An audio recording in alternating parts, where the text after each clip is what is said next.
Professor Bakshi Singh sir and Pradeep Ramlal sir, they have joined online despite a busy schedule and time difference at the same time.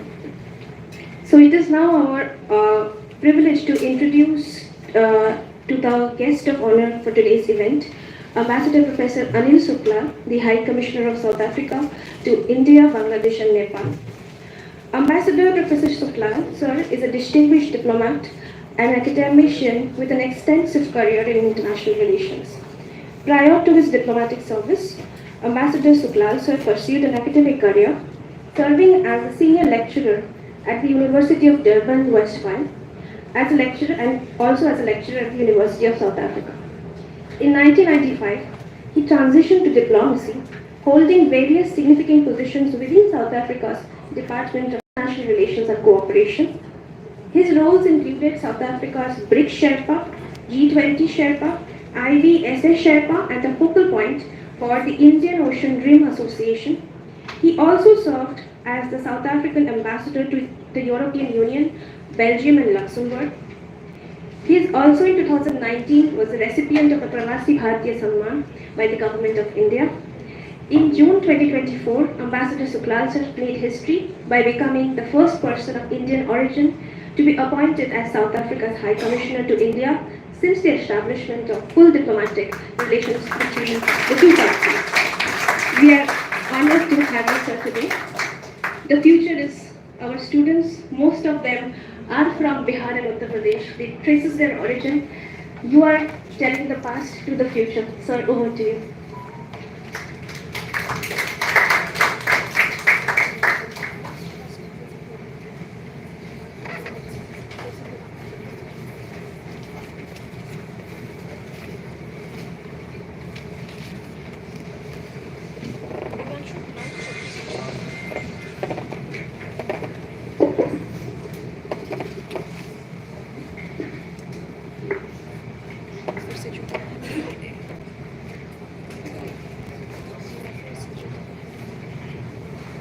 Prof. Hari Mohan Sharma,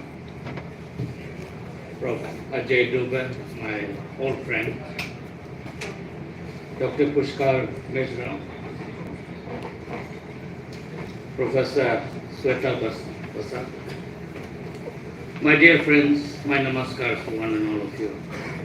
Firstly, let me express my deep appreciation and gratitude to the principal of the college and to all of you to invite me and give me this privilege to speak to you this afternoon. It is indeed a great, great honor for me. I have known of this institution since the days of my studies as a student. As you know, I was a student of Indian history and philosophy, and a deep interest in India, even though we could not come here. As was pointed out by Prof. Dubey, one of the unintended consequences of the decision taken by the Indian government, rightfully so, to impose comprehensive sanctions on the apartheid regime, and you were the first country to do so way back in 1946, even before you attained your own independence, was the isolation of the Indian community of South Africa. Unlike the rest of the old diaspora that still had communication, contact with India, the Indian South Africans were denied this privilege as part of the comprehensive sanctions that were imposed by the Indian government on the apartheid regime. So in many senses, we were the most isolated community of the Indian diaspora. And it came with its own challenges, in the sense that that isolation was a further alienation of the community from India, and a further punitive measure, if one could use the term, that was the result of the apartheid policies. because Indian South Africans were regarded as black South Africans. That's the term we used in apartheid South Africa. You were either white South African or black South African.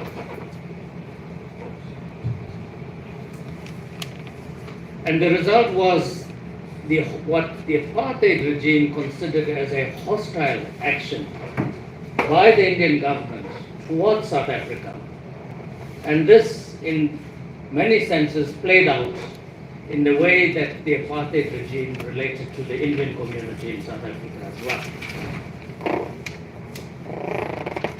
And the fact that you had Gandhi coming there and starting an agitation and a political movement, the first political party to be formed on South African soil was the Natal Indian Congress. Gandhi arrived there in 1893, the very year that my foreparents arrived in South Africa from a village here somewhere in Ghazipur in UP.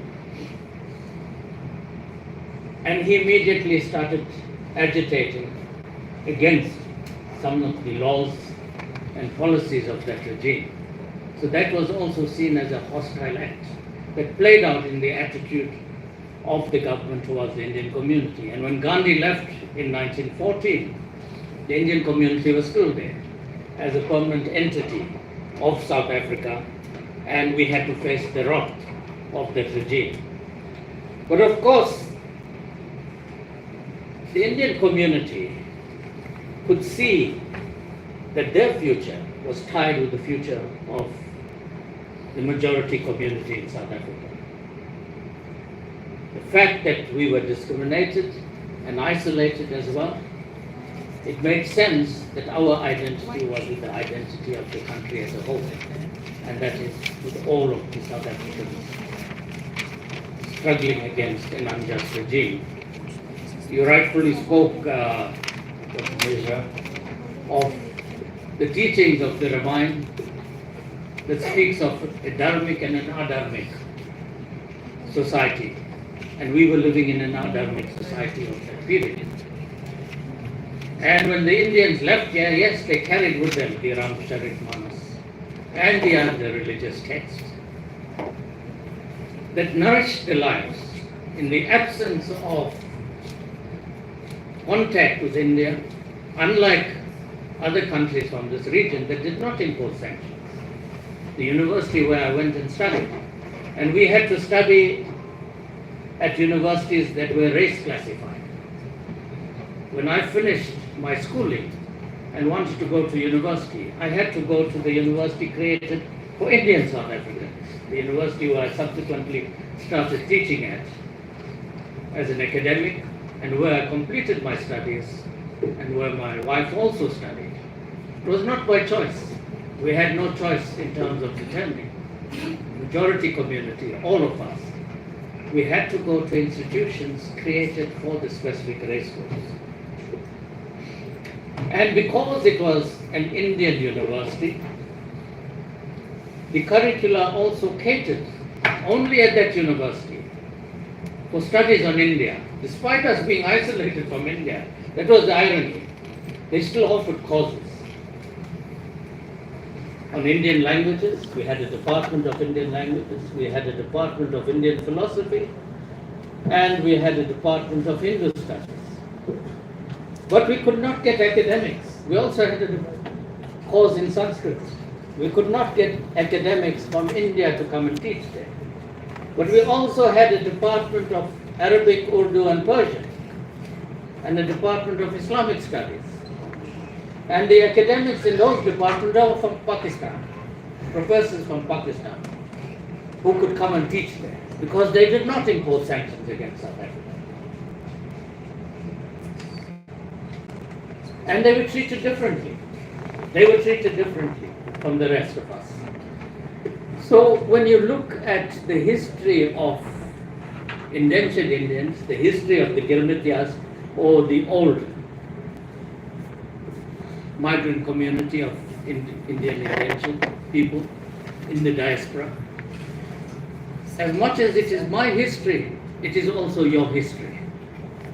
And I think it's important for us to understand that it is both our histories. As much as I'm African, born and raised in Africa and have the privilege today, my great-great-grandparents left me to go and work on the sugar plantations in KwaZulu-Natal in South Africa as indentured laborers. And I have the privilege to come back here today to represent my country, South Africa, as the ambassador to India.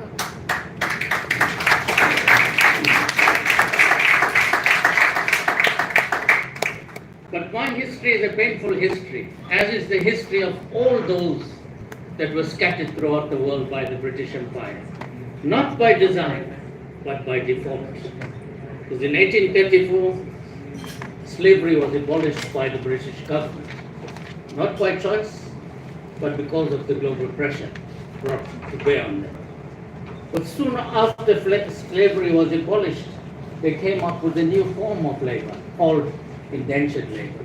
And that's the roots we come from as the Girmityas community, scattered throughout the world, starting with the Caribbean and moving to other parts of the world. Now I want to read to you what Prime Minister Modi said at this year's Pravasi Bharatiya Divas in Odisha, where I had the privilege to be. Efforts should be made with the diaspora in different countries. For example, we have our Girmityas brothers and sisters. Why not create a database of our Girmityas community? We should identify which villages and cities in India they came from, where they went and settled, and also recognize those places. What kind of life they led, how they turned challenges into opportunities. This can be portrayed through films or documentaries. A study on the Girmityas legacy could be conducted and research could be carried out. Universities could establish chairs for this, and we could organize the World Girmityas Conference at regular intervals. I will ask my team to explore this possibility, the possibility of this, and work towards taking it forward. Now, this is the first time that the Prime Minister of India has specifically zoomed in on the Girmityas community. Yes, you've had focus on the Indian diaspora, as mentioned by the two eminent speakers before me. But why suddenly this sharp focus on the Girmityas community? Now, what we refer to as the old diaspora, and I have found another term to describe this old diaspora, to distinguish ourselves from the Indian diaspora of the global north. I speak of the diaspora of the global south, the Indian diaspora of the global south, because that's where we are resident today. Now, rightfully, we could not come into sharp focus earlier. There's a parallel movement taking place. The rise of India has also seen the rise of the global diaspora, Indian diaspora. It's a parallel movement. If you look at the rise of India the past 15 or so years, and you look at the sharp focus on the global Indian diaspora, it's not a coincidence, it's a parallel movement. What has happened to the global Indian diaspora and the influence they exert, not only the new diaspora. Of course, a lot of focus has been on that new diaspora because of the prominence they have attained in many of the countries, be it in Canada, USA, Australia, the European countries, where they have even risen to become prime ministers, presidents, and leadership positions in multinationals in all sectors of society. But likewise, within the so-called old diaspora, you have seen tremendous movement from the humble beginnings that all of us emanate from as cane cutters, rising to become prominent in the respective countries that is today home for them. They have become presidents, they have become prime ministers, they have become ministers, they have become leaders of major multinationals, they have become professors. All stratas of society, they are scattered in today, highly respected, highly respected. India has recognized the role that they are playing also, and that they can also be an important bridge. Prime Minister's recent visit to Guyana, where he also met with the Indian diaspora from the Caribbean has demonstrated that the focus is not just on the so-called new diaspora, the diaspora of Indian diaspora of the North, but the global South Indian diaspora is as equally powerful and have had a far more difficult journey in arriving to the point where they are today. And there is that recognition. And I believe when Prime Minister Modi spoke at the PBD in Odisha this year, it is that he has finally listened to what we have been saying. Now, I came in touch with the Indian diaspora for the first time here in India. In 1987, I came here to do research for my PhD. And I was staying in Kanyakumari at the Vivekananda Kendra. And I was sitting at the ashram in the evening having dinner.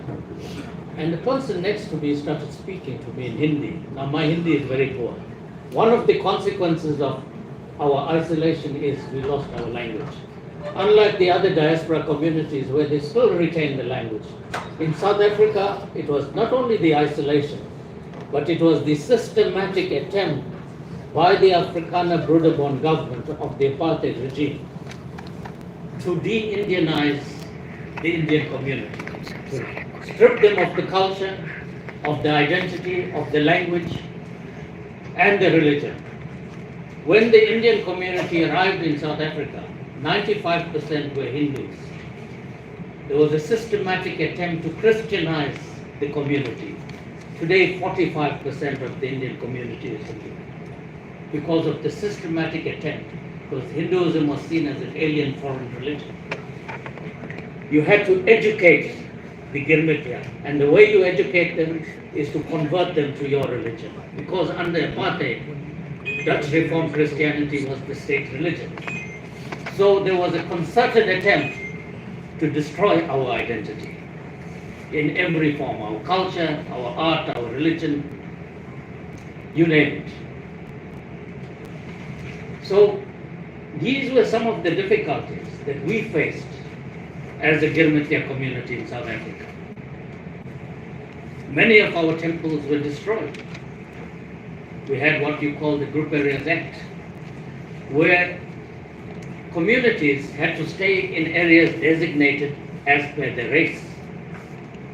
And when in South Africa, the Girmitya community decided not to return to India, but to take up the offer of getting land in lieu of the cost of a return ticket to India, many of them went into farming and into small businesses and became very successful. And the areas they started, where they went and were housed in and lived in, they developed this into prime property. As soon as it became prime property, the apartheid government would come and expropriate that land and take it away from you and give it to the white community. I know that as a matter of fact, because that's what happened to my family. That's what happened to my father, where we were forcibly moved out of where I was born and raised under the apartheid scheme. These are some of the challenges that many do not write about. When you write about the Indian diaspora today, a lot of focus is on what Professor Dubé referred to as what we call the passenger Indians. Those Indians that didn't go there as laborers, but went there to provide a service, either as traders or as professionals to the majority Girmitya community. And much of the research is focused there. And what we have been saying, my contact, as I said, came in Kanyakumari when I met a colleague from Trinidad that was also there. And we started comparing notes and realized that we have a common root. We have a common root. When he spoke about practices, religious practices that they observe, and I said, we do the same thing. In South Africa, we had large part of the Hindu community put up a flag in honor of Lord Hanuman. We call it Janda. And he was talking about Jandi. They call it Jandi. And I said, we do the same thing. He says, we do the same thing. So we started comparing notes, and of course we became very good friends. I'm still in contact with Rabiji Maharaj from Trinidad, a very influential figure in Trinidad, Indian community. And as a result of that contact, I was invited to the first Global Organization of People of Indian Origin conference in New York in 1989. I was the only South African there. But it brought me into direct contact with a different world, the Indian diaspora world. That you have this vast diaspora scattered throughout the world. Those from the Girmityas origin and those that went for economic reasons to the global north. And we all realized that there is so much of similarity between ourselves and the need for us to communicate with each other. And I think it's a result of this that the Indian government was influenced to finally set up a desk within the Ministry of External Affairs. And I must say, I was very privileged to work with Minister Sushma Swaraj for many years in my capacity as BRICS Sherpa. And she was very passionate about the Girmityas community. She was very passionate about it. Me getting the Pravasi was actually through her initiating a process.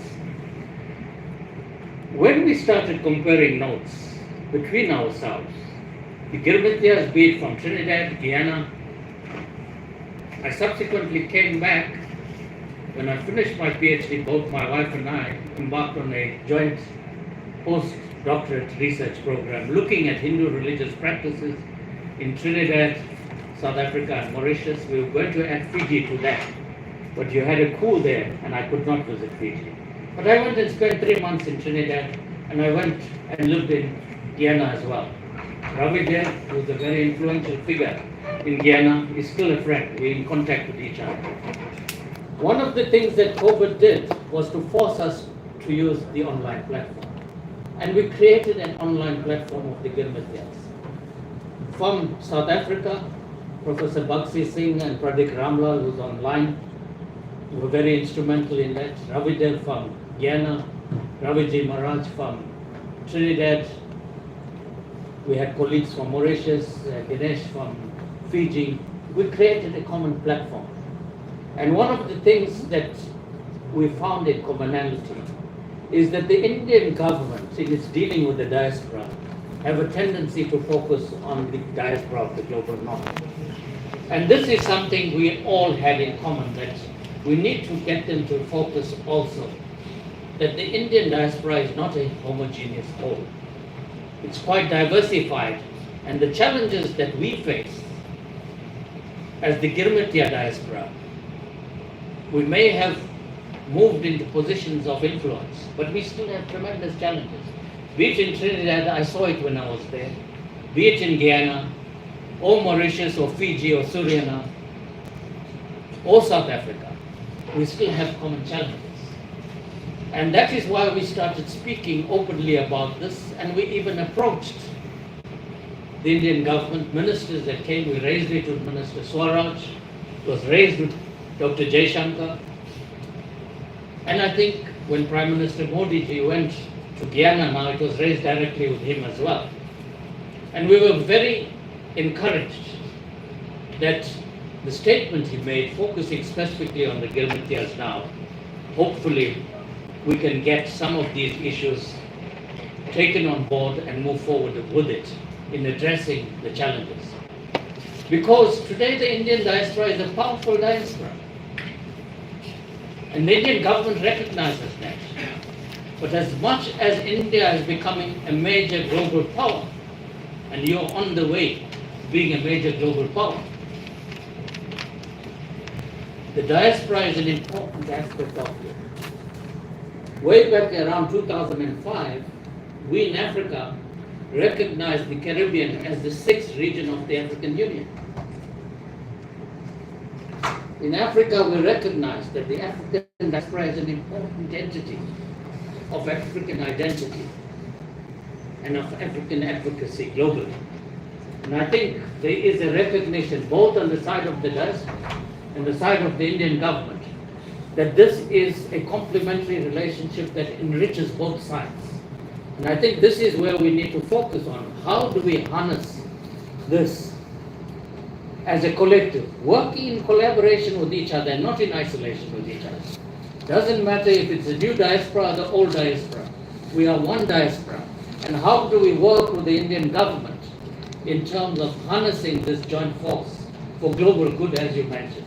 Not just for the good of our respective countries where we are, not just for the good of India as you rise and rightfully raise the challenges that we experience as the global south, but as a collective force in this very fractured world we find ourselves in a world where there's no clarity at the present time the direction we are moving in.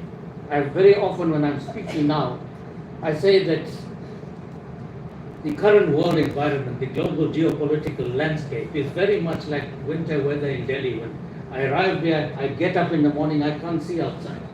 It's very foggy, very misty. Much later in the day, it clears up and you know where you are, you can see clearly. But at the present time, the world order is engulfed in this layer of mist where we can't quite see what the direction we're going in. And it's important for us as the global community to work together.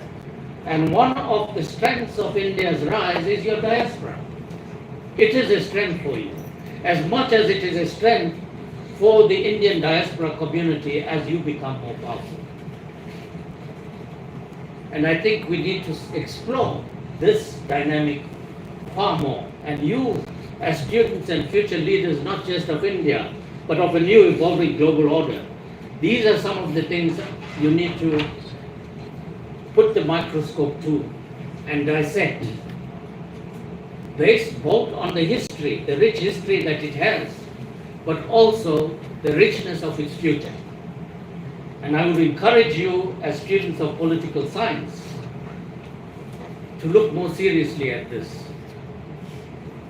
I go from here to another event where I've been invited to speak by Jindal University this afternoon on the launch of a postgraduate degree in Indian studies. Now, I was very pleased to see this, because you need to relook your own history like we did in South Africa. One of the first things we did, rightfully so, in dealing with building a new nation was to create a Truth and Reconciliation Commission headed by Archbishop Tutu, to look at our past, a very divisive past. How do we heal those wounds between the various races, cultures, ethnicities of a very broken society and meld into a solid nation where we all can be proud of being South Africans. And we need to, one of the first things we needed to do was rewrite our history, not the history as told by the previous regime that disowned the majority part of our community. Our textbooks needed to be rewritten.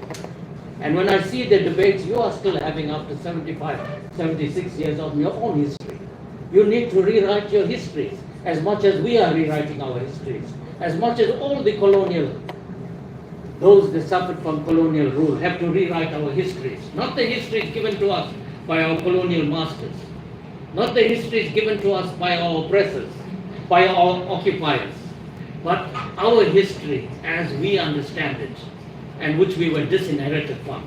I think it's very important as students that you are clear about identity. If you are not clear about your identity, you will have a serious crisis, not just as an individual, but as a nation as well. And I think one of the things we have seen about your country is that you are very clear about your identity and reclaiming your space in the global order. As Africans, we are doing the same. We are the most marginalized of countries and the most marginalized continent. But yet we are a powerful force. But we have to deal with our own fault lines and become more cohesive as a continent and reclaim our rightful place on the global stage and amongst the global community of nations.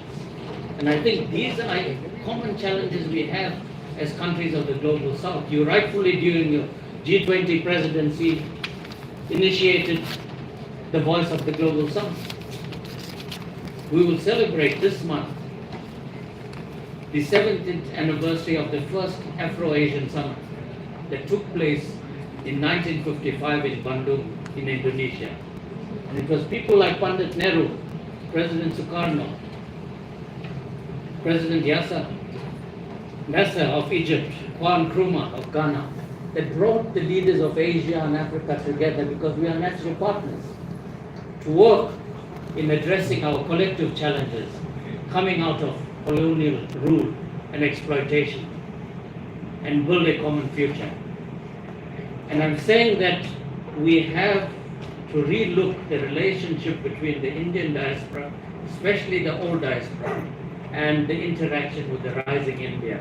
And how do we energize and ensure that we guide this partnership in the direction as explained by Prime Minister Modi. I think it's a beginning of a journey that has a rich history, but a journey that has an even richer future if we work together in terms of the world we want to build, the society we want to build, while not denying our identity, not denying our culture, not denying our spirituality, not denying our art, our sport, and all dimensions of human endeavor. I stand before you here today as the son of this soil, but I also stand before you today as the son of African soil.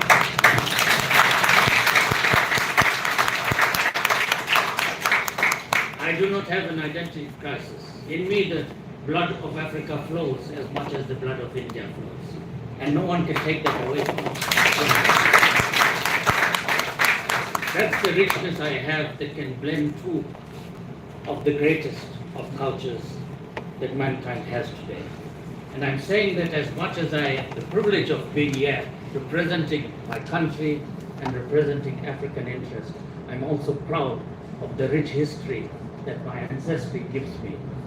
And that also nourishes me. The major influence in my life, and over half of my life was lived under apartheid and under the freedom struggle, was the very text that Dr. Mishra spoke of Ram Rajya, fighting for Ram Rajya. The message of Gita on the battlefield of Kurukshetra, the message of Ashoka in Kalinga of peace, the message of Gandhi, the message of standing up and fighting for the freedom of your country of Subhash Chandra Bose, of Sardar Patel, of Aurobindo. All of that colored my life as well as my African identity. To fight for what is righteous, to fight for Dharma, and to live up to what we call in Africa Ubuntu. I am because you are, and what you call in India Vasudeva Kutumbakam. It's not just about myself. Not just about myself. My welfare lies in your welfare. The welfare of India lies in the welfare of the global community. The welfare of South Africa lies in the welfare of the global community. And you and I need to work together. And you as young students, you need to build bonds with the African continent. You need to build bonds with the Indian diaspora. And we are both going to be enriched by that purpose. And that's my message to you. Let us work collectively together. We have this rich history, this shared history of struggle and of triumph of good over evil. We need each other, we depend on each other. We live in an interconnected world today, an interdependent world today. And collectively, let us work to revive the spirit of the diaspora. When I think back to my great-great-grandparents when they left here, under what conditions? I have my own theory. They left here soon after the first war of independence that you call it, or as the British call the Sepoy Mutiny of 1857. And if you look at all of the villages where this mutiny or first war of independence started, I'd urge you to go back to the map. Nearly all of those cities was where the Indians left to go to South Africa in 1860. So when they arrived in South Africa, they were highly politicized. They saw discrimination here. They saw suffering here. They saw exploitation by the British here. And then they went into another environment where the exploitation was even more extreme. Not only the oppression of the British, but the oppression of racism as well. But they survived that. You spoke, Prof. Dubey, earlier of Dr. Srinivas Sastry. Now, Dr. Srinivas Sastry was the first Agent General of the British government to South Africa. To put it in plain language, that would mean he was the first ambassador of India to South Africa. Now, Dr. Sastry spent 2 years in South Africa. And one of the things he has done, he noticed that under the apartheid regime, we were not provided any schools. We had to build our own schools. Even though the Indians were paid a pittance, extremely exploited. But with a little money, they started developing their own schools and educating the children. I am here because of them today, the sacrifices they made and educated me. Both my parents didn't finish high schooling. My great-grandfather didn't even speak English. He didn't go to school. But he may not have had schooling, but he was a smart businessman. And that was the acumen they had. Despite coming out of poverty and exploitation from India, when they went to South Africa or Mauritius or the Caribbean, they were highly, highly innovative. Under the most extreme of conditions, they became prosperous. Their children today are not living in poverty. Their children today are not educated. They are all highly educated, by and large. They have built schools and colleges. And Dr. Sastry built the first high school for Indians in South Africa. And that school still remains. And what we are in the process of doing is filling that school with Bluebell Secondary School from New Delhi. Now, why Bluebell School? As you know, when South Africa was under apartheid rule, the African National Congress, the major political party that was exiled, the party that Nelson Mandela belonged to, was banned in South Africa. So they sent envoys throughout the world where they had offices. And they had an office here in India, supported by the Indian government. And most of the children of those that came here in exile, their children went to school. So we have this historical relationship where they provided free education. Because the ANC didn't have the means to pay their representatives. They relied on the benevolence of Indian government and well-wishers in India. Children were educated there. And one of them became the chief of our Air Force in a democratic South Africa. But he finished his schooling there in Bluebell School. So we are twinning Sastry College with Bluebell School today to signify that historical relationship we had and the role that India also played in our own freedom struggle. You had a very critical role in our own freedom struggle. As much as I say that we had a role in your freedom struggle because you sent a young barrister there, we transformed him into a freedom fighter, and he developed his philosophy of ahimsa and satyagraha on African soil in South Africa. We transformed your Gandhi into a freedom fighter that came and started in your struggle. And likewise, you had a major influence on our freedom struggle, leading the isolation of South Africa. Now, very often, Gandhi in South Africa overshadows the more important dimension of this relation, and that is the Girmityas community. That is the glue that binds this relationship even to today. And I urge you to look into this history, not just the history of the Girmityas community of South Africa, but the larger Indian diaspora. I think it's a fascinating area of research. It is such a rich area of research. And this topic that you have chosen, I think, is very apt, from indenture to influence, because it is today a very influential community, not just in our respective country that we are today as our home, but also the influence they have on India's own rise as a major power today. Thank you for giving me this opportunity.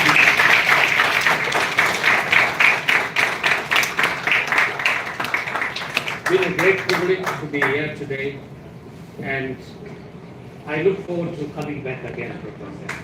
I really really been touched by the warmth and hospitality that my wife and I have received here today. And as a former academic, well, I'm still an academic in many senses because I am visiting professor at some universities.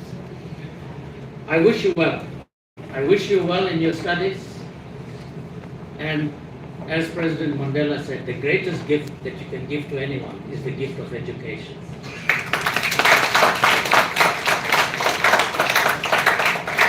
And it is through education that you are transforming your country.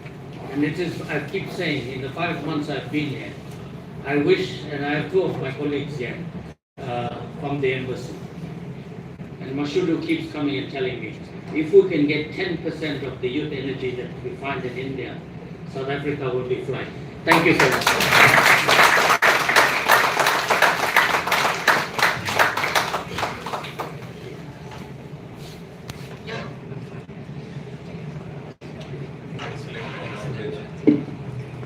Thank you so much, High Commissioner Sir, for such an overwhelming and enlightening speech. Thank you for introducing us to the rich history and talking about the possibility of even a richer future. I just like to make one comment that as the National Education Policy 2020 is being implemented by University of Delhi, the possibility of research is a limit now. Every 4th year students, we are supposed to submit our dissertation on certain aspects which we would like to work on. And in that case, decolonizing the Indian diaspora is the mission. And in that way, this is the future. And we hope that a lot of new researchers we can produce on this issue. It is my request to all our faculty members and the students, if they have any comments or questions, please be precise, and we will take a few questions. If anyone, please raise your hand, can come forward. Okay, Ria, can you please come? Due to the paucity of time, we'll take a few questions, only 2, 3.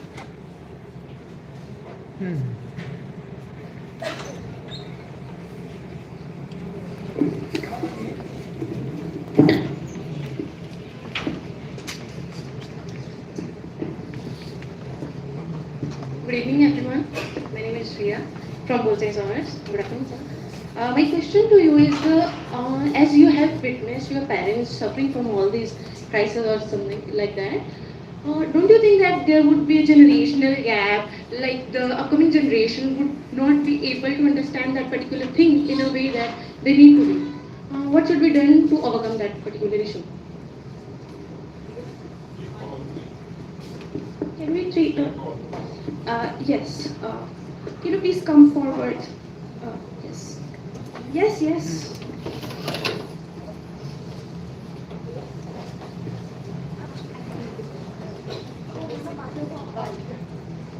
Good evening, respected speakers, my friends from South African Embassy. Good evening, every student present here. My name is Anushka Srivastava, and I'm a research scholar at the Department of African Studies, University of Delhi. And since Sir also mentioned about preserving the history and roots, and Ambassador Sir, you also talked about when we are rewriting the history. So as a student of history, I really think that when we are talking about the themes of migration, movements, and the experiences, the importance of oral histories and personal narratives come into light. So what are your thoughts on the folklore that plays a very important role when we talk about Girmityas? Thank you. Please come forward. Another question of it.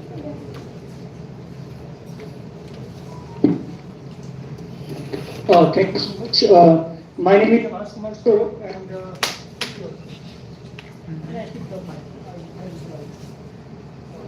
thank you everyone. My name is HarshKeSaathRaj, and I am a PhD research scholar at Department of African Studies, University of Delhi. And I am basically working on Indian cinema in Africa under the supervision of Mr. Marshall. But sir, my question is to Abhay Dubey sir. I just want, I have not the question, but I have 2-3 interventions. How do you see that ethnogenesis and Creole hegemonic nationalism diaspora bonding and Girmitia ideology demonstrating the concept of lived culture, which enable us to go beyond the beyond the closed and the abstract nation? And how do you see Girmityas nationalism, which appears to be a unique case? And what specificities of the Girmityas nationalism will significantly contribute to its influence on the global Indian diaspora? Right. And I have one another intervention for Dr. Mishra sir. Sir, as you mentioned in your speech that the ideology is nothing but just godless theology. But in my opinion, that God itself an ideology, nothing more, nothing less. And all the religious sect, if you see that it is created or based on the name of the God. So what's your opinion on that? Thank you so much. No, thank you for those questions.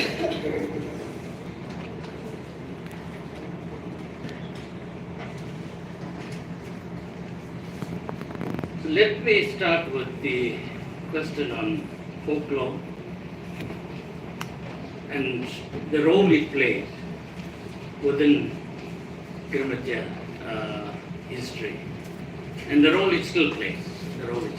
And I think this is especially so in the case of South Africa, given the isolation that we experienced. Folklore was such an important, and oral tradition was such an important part of preserving identity and preserving culture and traditions. Now in South Africa, as I said, one of the things they try to do is undermine your identity, culture, tradition.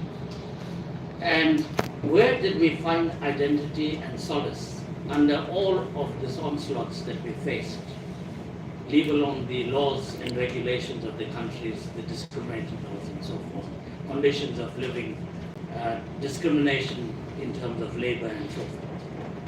What gave you strength? It was the folklore that was passed on from generation to generation.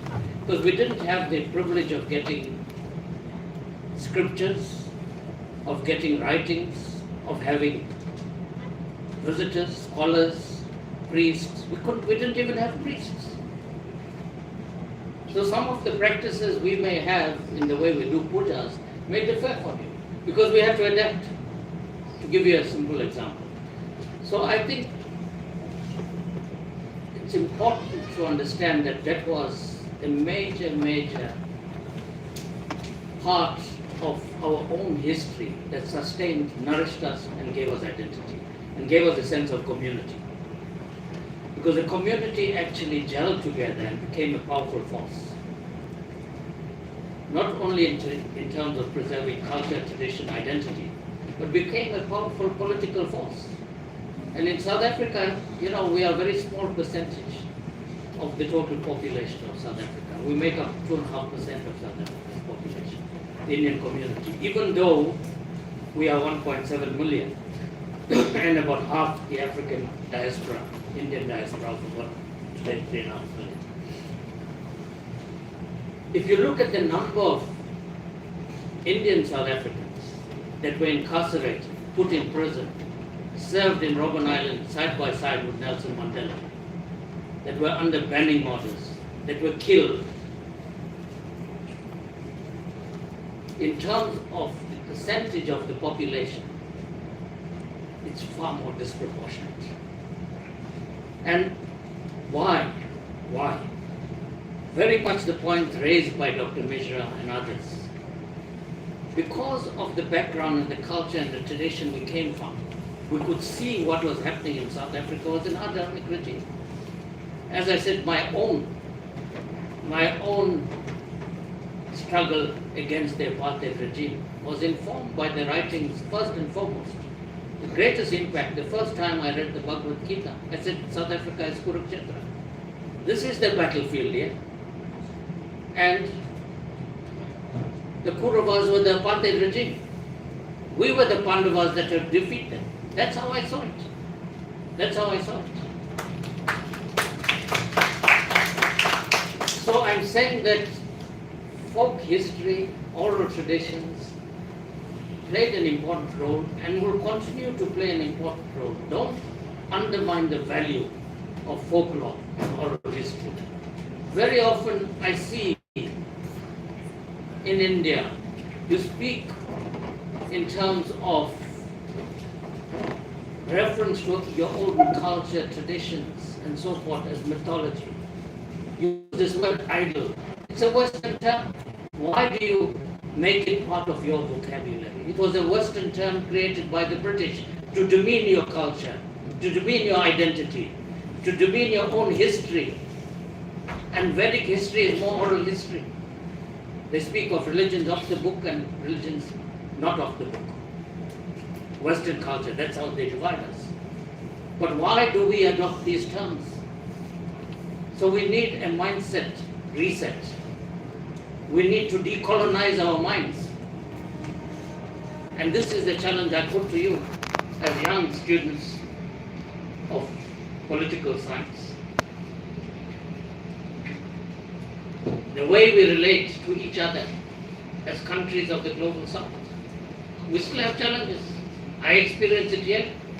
I experience it in the global south. The way we relate to the global north and the global south in our dealings. Quite different. I'm being very frank with you because we have not decolonized our minds yet. So I think that's something we need to look at. The first question was on? Yeah. You know, if you forget your history, you forget your own identity. Because your history is rooted in, your identity is rooted in history. Starting at the very simple level, your own history as a family. You don't forget that. You don't forget who is your father, grandfather, grandmother, and so forth. Who is your cousin, who is your friend. That you cherish. So, what you practice at the micro level should be practiced at the macro level as well. You can't forget the history of your country and what this country went through. I cannot forget the history of my own country. And that's something the younger generation has to be mindful of as we build a new future, as we build a new South Africa. I cannot deny that. The freedoms that I enjoy today and my children enjoy is because of the sacrifice that Mandela and his generation and those that came before him made. The freedom that you enjoy today and the India that you have today is because of who and why and the sacrifices that you have made.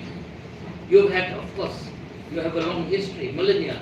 You're a millennial civilization as we refer to it. You have a very checkered history. I'm a student of Indian history. I have a PhD in Indian history, so I know your history as much as you know it, perhaps even better sometimes. And I have challenges to see how you relate to your own past. When I see the debates that are going on here, you need to come to terms with some of this. After 76 years, some of the questions you are still having serious debates on. It's healthy, that's a democracy, and I think that's the good thing about a democratic society, that you can have free debates, but not at the detriment of undoing the edifice of your country. Debates should reinforce that edifice and build further new floors as you go on. So I think cooperation amongst the Girmityas, and you're seeing this happen. When we have discussion amongst ourselves from Trinidad, Guyana, Mauritius, Fiji, a lot of them are younger generation. They're very keen. As I said, there's a great